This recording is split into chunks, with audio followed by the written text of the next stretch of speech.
Sir Topham Hatt sat in his office listening to the noise outside. The passengers were angry. The station master came in. "There's trouble in the shed, sir. Henry is sulking. There's no train, and the passengers are saying this is a bad railway." "Indeed," said Sir Topham Hatt, "we cannot allow that." He found Gordon, James, and Henry looking very cross. "Come along, Henry. It's time your train was ready." "Henry's not going," said Gordon. "We won't shunt like little tank engines. That was Thomas's job. We're important tender engines. You fetch our coaches and we will pull them. Tender engines don't shunt." "We'll see about that," said Sir Topham Hatt. "No engine on my railway is too important for small jobs." And he hurried away to find Edward. The yard has never been the same since Thomas left to run his branch line, he thought sadly. Edward was shunting. "Leave those freight cars, please, Edward," said Sir Topham Hatt. "I want you to push coaches for me in the—" "Thank you, sir. That will be a nice change." "That's a good engine. Off you go, then."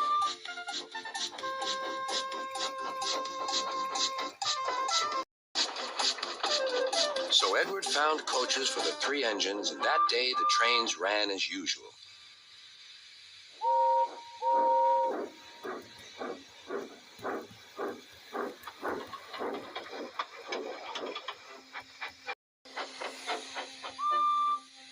But next morning, Edward looked unhappy.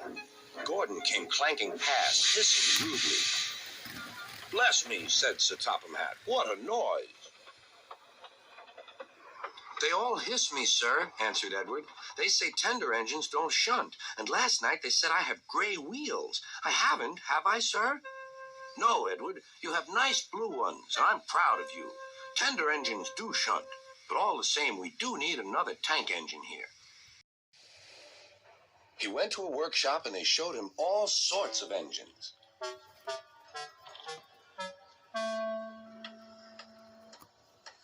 At last he saw a smart little green engine with 4 wheels. "That's the one," he thought. "If I choose you, will you work hard?" "Oh, sir. Yes, sir." "That's a good engine. I'll call you Percy." "Yes, sir. Thank you, sir." And Sir Topham Hatt brought Percy back to the yard. "Edward," he called, "here's Percy. Will you show him everything?" Percy soon learned what he had to do, and they had a happy afternoon.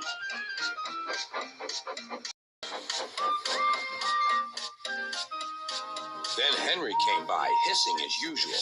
"Whee!" went Percy. Henry jumped and ran back to the shed. "How beautifully you wheeshed him," laughed Edward. "I can't wheesh like that." "Oh," said Percy, "that's nothing. You should hear them in the workshop. You have to wheesh loudly to make yourself heard." Next morning, Thomas arrived. "Sir Topham Hatt sent for me. I expect he wants help," he said to Edward.